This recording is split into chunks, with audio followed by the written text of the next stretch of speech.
ನಲ್ಲರಾಲಹಳ್ಳಿ ರಾಮಲಿಂಗೇಶ್ವರ ಸ್ವಾಮಿ ಬ್ರಹ್ಮ ರಥೋತ್ಸವದ ಪ್ರಯುಕ್ತ ಅನ್ನ ಸಂತರ್ಪಣೆ. ಕಾಂಗ್ರೆಸ್ ಮುಖಂಡ ಬಿವಿ ರಾಜೀವ್ ಗೌಡ.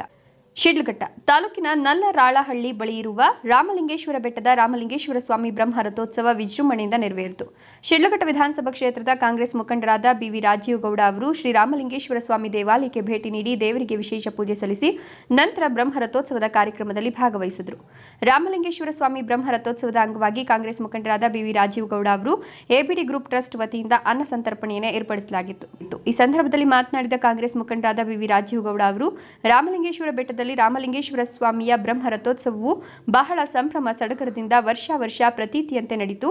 ಅದರಲ್ಲಿ ಎಲ್ಲ ನಮ್ಮ ಭಕ್ತಾದಿಗಳು ವರ್ಷ ಪ್ರತೀತಿಯಂತೆ ಈ ರಥೋತ್ಸವಕ್ಕೆ ಸುಮಾರು ಸಾವಿರಾರು ಸಂಖ್ಯೆಯಲ್ಲಿ ಶಿಡ್ಲಘಟ್ಟ ಕ್ಷೇತ್ರವಲ್ಲದೆ ಬೇರೆ ಬೇರೆ ಕ್ಷೇತ್ರದಿಂದಲೂ ಸಹ ಈ ಕ್ಷೇತ್ರಕ್ಕೆ ಬಂದು ಈ ಬ್ರಹ್ಮ ರಥೋತ್ಸವದಲ್ಲಿ ಭಾಗಿಯಾಗಿ ಆ ಭಗವಂತನ ಆಶೀರ್ವಾದ ಪಡೆದುಕೊಂಡು ತಮ್ಮ ಕಷ್ಟಗಳನ್ನು ಆ ಭಗವಂತನಲ್ಲಿ ಮೊರೆಯಿಟ್ಟು ಮುಂದಿನ ವರ್ಷ ಬರುವ ಒಳಗಡೆ ಆ ಕಷ್ಟಗಳು ನೆರವೇರಿಸು, ಮುಂದಿನ ವರ್ಷ ಬಂದು ಏನು ಅರಿಕೆ ಕಟ್ಕೊಂಡಿರ್ತೀವೋ ಅದನ್ನು ಕೊಡ್ತೇವೆ ಅಂತ ಅರಿಕೆ ಕಟ್ಕೊಂಡು ಹೋಗ್ತಾರೆ.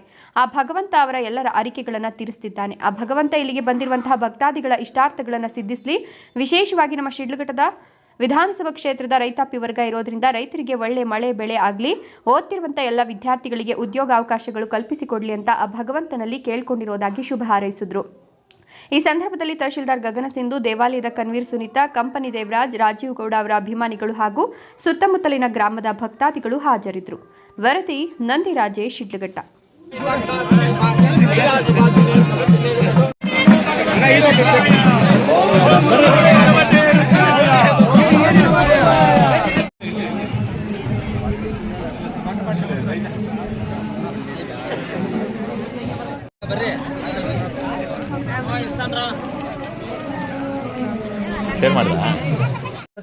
ನಮ್ಮ ಬಶೆಟ್ಟಹಳ್ಳಿ ಹೋಬಳಿಯ ಬಶೆಟ್ಟಹಳ್ಳಿ ಪಂಚಾಯತಿಯ ನಗರದಲ್ಲಿ ರಾಮಲಿಂಗೇಶ್ವರ ಸ್ವಾಮಿ ಬೆಟ್ಟದ ರಾಮಲಿಂಗೇಶ್ವರ ಸ್ವಾಮಿ ಬ್ರಹ್ಮ ರಥೋತ್ಸವ ವರ್ಷ ಪ್ರತೀತಿಯಂತೆ ಬಹಳ ಅದ್ದೂರಿಯಾಗಿ ಭಕ್ತಿ ಭಾವದಿಂದ ಇಲ್ಲಿ ಬ್ರಹ್ಮ ರಥೋತ್ಸವನ ಈಗ ಆಚರಣೆ ಮಾಡ್ತಾ ಇರ್ತಾರೆ.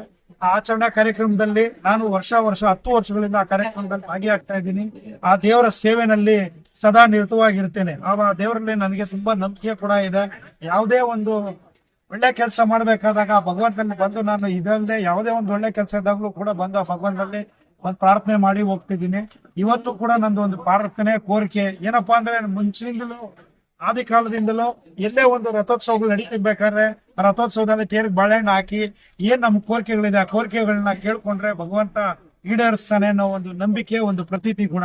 ಅದೇ ರೀತಿ ವರ್ಷ ನಾನು ಕೇಳ್ಕೊಳ್ಳೋದೇನಂದ್ರೆ, ನಮ್ಮ ಶಿಡ್ಲಘಟ್ಟ ವಿಧಾನಸಭಾ ಕ್ಷೇತ್ರದಾದ್ಯಂತ ಹೆಚ್ಚಾಗಿ ರೈತಾಪಿ ವರ್ಗ ಕೂಡಿರೋದ್ರಿಂದ ಸಕಾಲಕ್ಕೆ ಸರಿಯಾಗಿ ಒಳ್ಳೆ ಮಳೆ ಆಗ್ಲಿ, ಒಳ್ಳೆ ಬೆಳೆ ಆಗ್ಲಿ, ಎಲ್ಲರೂ ರೈತರು ಆರ್ಥಿಕವಾಗಿ ಸದೃಢವಾಗಿರ್ಲಿ, ಮಕ್ಕಳಿಗೆ ಓದಿಸೋದಕ್ಕಿರ್ಬೋದು, ಎಲ್ಲ ಕುಟುಂಬ ನಿರ್ವಹಣೆಗಳಿಗಿರ್ಬೋದು, ಎಲ್ಲಾ ರೀತಿಯಲ್ಲೂ ಆ ದೇವರು ಸಹಕಾರಿಯಾಗಿರ್ಲಿ.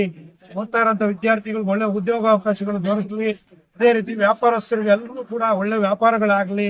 ಎಲ್ಲ ಸಮಸ್ತ ನಮ್ಮ ಶಿಡ್ಲಘಟ್ಟ ವಿಧಾನಸಭಾ ಕ್ಷೇತ್ರದ ಜನತೆಗೆ ಭಗವಂತ ಒಳ್ಳೆಯದ್ ಮಾಡ್ಲಿ ಅನ್ನೋದನ್ನ ನಾವು ಕೋರಿಕೆ ಇಟ್ಟು ಆ ತೇರ್ ಮೇಲೆ ಒಂದು ಬಾಳೆಹಣ್ಣು ಹಾಕೋದ್ರ ಮುಖಾಂತರ ನಾನು ವರ್ಷ ಪದ್ಧತಿಯಂತೆ ಬಂದು ಅದನ್ನ ನೆರವೇರಿಸ್ತಿದ್ದೀನಿ.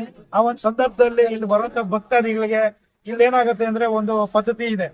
ಈಗ ಇಲ್ಲಿ ನಾವು ಬ್ರಹ್ಮಲಿಂಗೇಶ್ವರ ಸ್ವಾಮಿ ದೇವಸ್ಥಾನದಲ್ಲಿ ಏನಿದೆ ಆ ಒಂದು ಪೂಜೆ ಮಾಡ್ಬೇಕಾದ್ರೆ ಪ್ರತಿಯೊಂದು ಹಳ್ಳಿಗಳಿಂದ ಸುಮಾರು ಇಲ್ಲಿ ಸುತ್ತು ಶಿಡ್ಲಘಟ್ಟ ವಿಧಾನಸಭಾ ಕ್ಷೇತ್ರದಾದ್ಯಂತ ಎಲ್ಲಾ ಹಳ್ಳಿಗಳಿಂದ ಇದಕ್ಕೆ ಉಪವಾಸ ಬರ್ತಾರೆ. ಬೆಳಿಗ್ಗೆ ಬಂದು ದೇವರಲ್ಲಿ ಉಪವಾಸ ಬಂದು ಪೂಜೆ ಸಲ್ಲಿಸಿ ರಥ ನಡೆದ ಮೇಲೆ ಆಮೇಲೆ ಊಟ ಪ್ರಸಾದ ತಗೊಳ್ಳೋಂಥದ್ದು ಪದ್ಧತಿ. ಅದಕ್ಕೆ ಅದನ್ನೆಲ್ಲ ಮನಗಂಡು ಸುಮಾರು 10 ವರ್ಷಗಳ ಕಾಲದಿಂದ ಇಲ್ಲಿ ನಮ್ಮ ಎಲ್ಲ ಬಶೆಟ್ಟಹಳ್ಳಿ ಪಂಚಾಯತಿ ಎಲ್ಲ ನಮ್ಮ ಮುಖಂಡರುಗಳ ನೇತೃತ್ವದಲ್ಲಿ ಒಂದು ಸುಮಾರು 3,000 ಜನಕ್ಕೆ ಇಲ್ಲಿ ವರ್ಷ ನಾವು ಊಟದ ವ್ಯವಸ್ಥೆ ಕೂಡ ಮಾಡ್ತಿದ್ವಿ. ಇವತ್ತಿನ ಸ್ಪೆಷಲ್ ಏನು ಅಂತಂದ್ರೆ, ಸ್ವೀಟ್ ಪೊಂಗಲ್ ಮಾಡಿದೀವಿ, ಪಲಾವ್ ಮಾಡಿದೀವಿ, ಮೊಸರು ಬಜ್ಜಿ ಮಾಡಿದೀವಿ. ಬಂದಂತವ್ರಿಗೆ ಎಲ್ಲ ವ್ಯವಸ್ಥೆ, ಕುಡಿಯೋದಕ್ಕೆ ನೀರಿನ ಬಾಟ್ಲುಗಳ ವ್ಯವಸ್ಥೆ ಮಾಡಿದೀವಿ.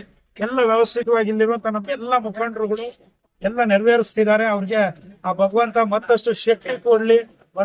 ಬರುವಂತ ಎಲ್ಲ ನಮ್ಮ ಸ್ಥಳೀಯ ಚುನಾವಣೆಗಳು ಕೂಡ ಹತ್ರದಲ್ಲಿದೆ. ಆ ಹತ್ರ ಚುನಾವಣೆಗಳಲ್ಲಿ ಗ್ರಾಮ ಪಂಚಾಯತ್ ಚುನಾವಣೆಗಳಿರ್ಬೋದು, ನಗರ ಯಾವುದು ನಮ್ಮ ಜಿಲ್ಲಾ ಪಂಚಾಯತ್, ತಾಲೂಕ್ ಪಂಚಾಯತ್ ಚುನಾವಣೆಗಳಿರ್ಬೋದು, ಅದ್ರಲ್ಲೆಲ್ಲರಲ್ಲೂ ಕೂಡ ನಮ್ಮ ನೇತೃತ್ವದ ಎಲ್ಲಾ ಮುಖಂಡರುಗಳು ಕೂಡ ಗೆದ್ದು ಬರುವಂಗೆ ಆಶೀರ್ವಾದ ಮಾಡ್ಲಿ ಆ ಭಗವಂತ ಅಂತ ಕೇಳ್ಕೊಳ್ತಾ, ಮುಂದೆ ಇಲ್ಲಿರುವಂತ ಇನ್ನೂ ಒಂದಷ್ಟು ಅಭಿವೃದ್ಧಿ ಕಾರ್ಯಗಳಿಗೆ ಅವರೆಲ್ಲರೂ ಕೂಡ ಶಕ್ತಿಯಾಗಿ ನಿಲ್ಲಿ, ಅವರೊಟ್ಟಿಗೆ ನಾನು ಕೂಡ ಇರ್ತೀನಿ ಅನ್ನೋ ಮಾತನ್ನು ಕೂಡ ಇವತ್ತು ಸಂದರ್ಭದಲ್ಲಿ ಹೇಳ್ತಾ, ನಾವೆಲ್ಲರೂ ಕೂಡ ಈಗ ರಥೋತ್ಸವದಲ್ಲಿ ಭಾಗಿಯಾಗ್ತಿದೀವಿ.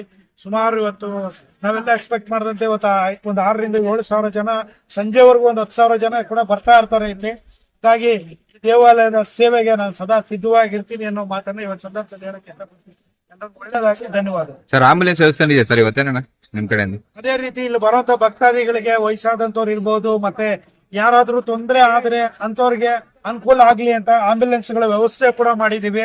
ಆಂಬ್ಯುಲೆನ್ಸ್ ಗಳ ವ್ಯವಸ್ಥೆ ನಮ್ದು ನಿರಂತರವಾಗಿ ಸುಮಾರು ನಮ್ಮ ಕೋವಿಡ್ ಲಾಕ್ಡೌನ್ ಆದ ಸಂದರ್ಭದಿಂದ ಇವತ್ತವರೆಗೂ ಒಂದು 30,000 ಪೇಷಂಟ್ಗಳಿಗೆ ಟ್ರೀಟ್ಮೆಂಟ್ ಕೊಡಿಸಿರ್ಬೋದು. ಇನ್ನೂ ನಡೀತಾನೆ ಇದೆ. ಇವತ್ತು ಕೂಡ ಇಲ್ಲಿ ಎಲ್ಲೇ ಒಂದು ದೊಡ್ಡ ಕಾರ್ಯಕ್ರಮಗಳಾದ್ರೆ ಅಲ್ಲಿ ನಮ್ಮ ಆಂಬ್ಯುಲೆನ್ಸ್ ಹೆಚ್ಚಾಗಿ ಕಾರ್ಯನಿರ್ವಹಿಸ್ತವೆ. ಯಾಕಂದ್ರೆ ಯಾವುದೇ ಒಂದು ಪೇಷಂಟ್ಗೆ ಇರ್ಬೋದು, ಯಾರೇ ಒಂದು ಬಂದಂತ ಭಕ್ತಾದಿಗಳಿಗೆ ತೊಂದರೆ ಆದ್ರೆ ಇಮಿಡಿಯೇಟ್ ಅವ್ರನ್ನ ಕರ್ಕೊಂಡು ಹೋಗುವಂತ ಅನುಕೂಲಗಳು, ಫೆಸಿಲಿಟೀಸ್ ಮಾಡ್ಕೊಡ್ಬೇಕು ಅನ್ನೋ ಒಂದು ಉದ್ದೇಶದಿಂದ ಅವನು ವ್ಯವಸ್ಥೆ ಮಾಡ್ಕೊಡ್ತೀನಿ. ಮಂತ್ರಾಲಯ ರಾಮಲಿಂಗೇಶ್ವರ ದೇವಸ್ಥಾನ ಮೊದಲು ಪುರಾತನದಿಂದ ಕಾಲದಿಂದ ಇಲ್ಲಿ ಒಳ್ಳೆ ಅಭಿವೃದ್ಧಿ ಜಾತ್ರೆ ಮಹೋತ್ಸವವನ್ನು ಇಲ್ಲಿ ಆಚರಿಸ್ತಾರೆ. ತುಂಬಾ ಇವಾಗ ಏನೇ 10 ವರ್ಷಗಳ ಕಾಲದಿಂದ ಜಾತ್ರೆ ಮಹೋತ್ಸವ ಸುಮಾರು ಒಂದು 6,000 to 7,000 ಜನಸಂಖ್ಯೆಯನ್ನು ಇಲ್ಲಿಗೆ ಹಮ್ಮಿಕೊಂಡಿರ್ತಾರೆ. ನಮ್ಮ ರಾಜುಗೌಡಣ್ಣವರು ಸುಮಾರು ಇವಾಗ 10 ವರ್ಷಗಳಿಂದ ರಾಮಲಿಂಗೇಶ್ವರ ದೇವಸ್ಥಾನಕ್ಕೆ ಒಂದು ಅನ್ನ ದಾಸೋಹ ಇರ್ಬೋದು, ಬೇರೆ ಕಾರ್ಯಕ್ರಮಗಳಿರ್ಬೋದು, ಬೇರೆ ಅಭಿವೃದ್ಧಿ ಆಗಿರ್ಬೋದು ತುಂಬಾ ಕೊಡುಗೆಯನ್ನು ನೀಡಿರ್ತಾರೆ. ಆದ್ದರಿಂದ ಅವ್ರಿಗೆ ಹಿಂದೆ ನಮ್ಮ ಈಶ್ವರ ದೇವರದು ಒಳ್ಳೇದು ಮಾಡಲಿ ಅಂತ ಭಗವಂತನು ಕೇಳ್ಕೊಳ್ತಾ ಇದ್ದೀವಿ.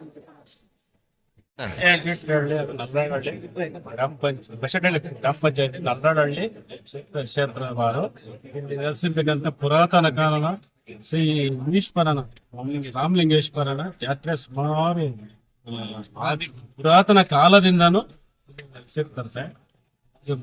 ನಮ್ಮ ತಾತ ಮುತ್ತಾತ ಅವ್ರ ಕಾಲದಿಂದ ಇಲ್ಲಿ ಪ್ರಸಿದ್ಧಿ ಮಾಡಿ ಈಗ ಒಂದು 10 ವರ್ಷದಿಂದ ಈಚೆ ಜಾಸ್ತಿ ಇಲ್ಲಿ ಅಭಿವೃದ್ಧಿ ಕಾರ್ಯಗಳು ಮುಂದುವರಿಸ್ತಾ ಇಂಪ್ರೂವ್ಮೆಂಟ್ ಮಾಡಿ ಜಾಸ್ತಿ ಇಲ್ಲಿ ಸಾವಿರಾರು ಭಕ್ತರು ಒಂದು 10,000 to 15,000 ಜನ ಸೇರುವ ಸಂಭವ ಇದೆ ಇಲ್ಲಿ. ಅಲ್ಲಿಗೆ ನಮ್ಮ ರಾಜುಗೌಡಣ್ಣವರು ಇಲ್ಲಿ ಉಚಿತವಾಗಿ ಅನ್ನ ಸಂತರ್ಪಣೆಯನ್ನು ಕಾರ್ಯಕ್ರಮವನ್ನು ವ್ಯವಸ್ಥೆ ಮಾಡಲಾಗಿದೆ. ನಮ್ಮ ರಾಜುಗೌಡಣ್ಣವರ ವತಿಯಿಂದ 3,000 ಜನಕ್ಕೆ ಊಟ ವ್ಯವಸ್ಥೆಯನ್ನು ಮಾಡಲಾಗಿದೆ.